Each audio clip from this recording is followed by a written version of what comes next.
Hi, I'm Andrew Hupert for China Solved, bringing you another Casual Friday video. This week we're finishing up our series on Chinese negotiating styles with a discussion of the compromising approach to negotiation. You'll remember that all negotiators, American, Chinese, everyone, falls into one of 5 types or categories of negotiators. There are competitors, compromisers, accommodators, avoiders, and collaborators. And today we're looking at the Chinese style of compromising negotiation. Here's how it looks on the chart.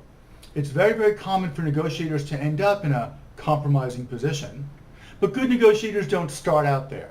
Compromise, as a general rule, is an end point, not a starting point. Americans usually start out with an ambitious opening position.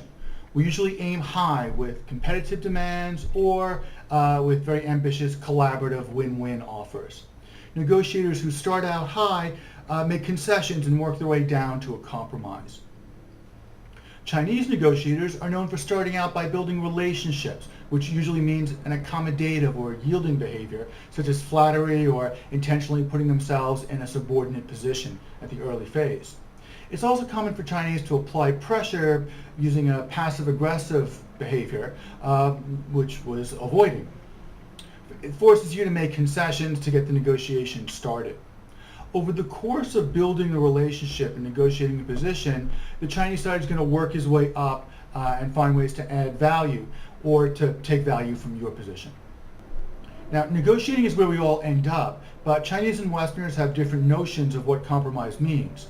To you, it's about relaxing your position and making concessions. For the Chinese side, compromise is about improving their position and getting more value. Let's take a look at how. The first approach the Chinese side will take is to influence the agenda. Think of the agenda as the table of contents of a deal. A tried and true method for the Chinese negotiator is to manage value by expanding the agenda, or generally enlarging the scope of the deal. They will adjust the value, duration, and participants of the business at hand. The second thing to be on the lookout for is manipulating the variables. Variables are the things that you actually ask for and negotiate about. They are components of the goal, and for our purposes, they are the list of deal points on the agenda. Variable selection is key to negotiation in general, and with Chinese, it's a particular area to pay attention to. It's very common for relationship-oriented negotiators to subtly select and add variables to influence value of the overall deal. Don't lose your head just because he says he's losing face. Chinese negotiators, especially the relationship-oriented negotiators, will use face and personal pressure tactics to get their foot in the door. And they'll ask you to make compromises because if they fail to get a certain little symbolic compromise on your part, it will make them look bad to their boss or their partners. This has a habit of unlocking a door that you don't want opened. No's got to mean no sometimes. And final warning, watch the clock when you're negotiating in China. Beware of being asked to make compromises when you have a plane to catch. A lot of Westerners have found out the hard way that the Chinese will sometimes wait until just before your deadline hits to ask for what seem like some pretty small symbolic compromises. And it turns out that they're giving up way too much because they think it's too late. Okay, so now let's take a look at how compromise behavior shows up in negotiating. Let's look at 5 tactics and 1 strategy. Tactic 1, meet in the middle. You see this one a lot in retail, but purchasers and sourcers will encounter this. This is where the Chinese side is selling something and they know they'll be compromising, so they set the price very, very high, like 500% above normal. And they allow you, the tough, aggressive Westerners, to beat them down. And it's a merciless beating, but they end up 200% above what they would ordinarily charge. Tactic 2, the face-saving agenda. This is where they control the agenda by making claims to their dignity and your close relationship. Sometimes they'll keep things off the table, out of the contract, and this can include benchmarks or methods for measuring quality or penalties for missing deadlines. And sometimes they'll try to get things on the table, even just a little bit in a symbolic way, like exclusivity or technology sharing. Tactic 3, those zombie deal points we talked about. This is when you thought something was dead and it just keeps on coming back. Tactic 4 is linkage. Chinese are known for taking a very integrated and holistic view of business deals, and it comes through in negotiating when they're making compromises. They will link two issues that you don't think are related in any way.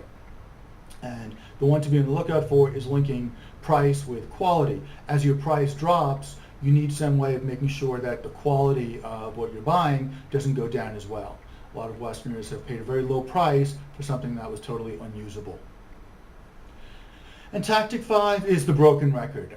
Chinese are not always the most subtle when they negotiate, and sometimes they will do just a brute force beatdown on you with high pressure, sometimes multiple people in the room badgering you to lower your price or raise your offer. Again, it's common in sourcing and purchasing, and it's not pleasant, and sometimes it is not easy to avoid. And for strategy, let's take a look at the bad compromise. For you, the logic is that the Chinese side is going to be guided by their own self-interest, and there's so much potential profit and so much value in this deal that it's going to keep the other side honest. But the Chinese side might not see it that way. They may see this as being a one-off, and they want something that might be different from just financial profit. They may be interested in technology, they may be interested in brand, or they may be interested in prestige. I'm reminded of an American company that came to Shanghai looking to distribute their products. And one of the deals they wanted to sign was for logistics, for trucking. And they found a Shanghai firm that looked like they could meet their needs, but the Shanghai company demanded China-wide exclusivity. And the American firm, thinking they were talking to some real big operators, foolishly agreed. Well, they didn't do proper due diligence. It turns out the Shanghai company had never driven a truck outside of the immediate area, and they had no idea how to do this. To them, it was a very prestigious deal, and they were able to convince others that they had a nationwide contract. But as far as the American side went, they were never able to fulfill their goals, and they eventually had to pull out of China. So other examples of bad compromise are price compromise leading to unacceptable quality, exclusivity leading to constraints on your ability to sign partnerships, and compromising on positions or titles within your joint venture leading to accidental loss of control. An old trick that's used by Chinese joint venture partners is to allow the Americans to name the general manager, allow the Americans to have what look like the really impressive titles, and all they wanted to do was be the financial controller. Well, the financial controller gets control of that little stamp or chop that carries the full signatory power of the company. So in effect, they have more control of the company than all the Westerners with the fancy titles. The final warning, know your limits walking in and know what you're going to compromise on. It's never just about price with a Chinese counterparty, so be on the lookout. Thank you very much for trying to solve. This has been Andrew Hupert. I look forward to talking to you again soon.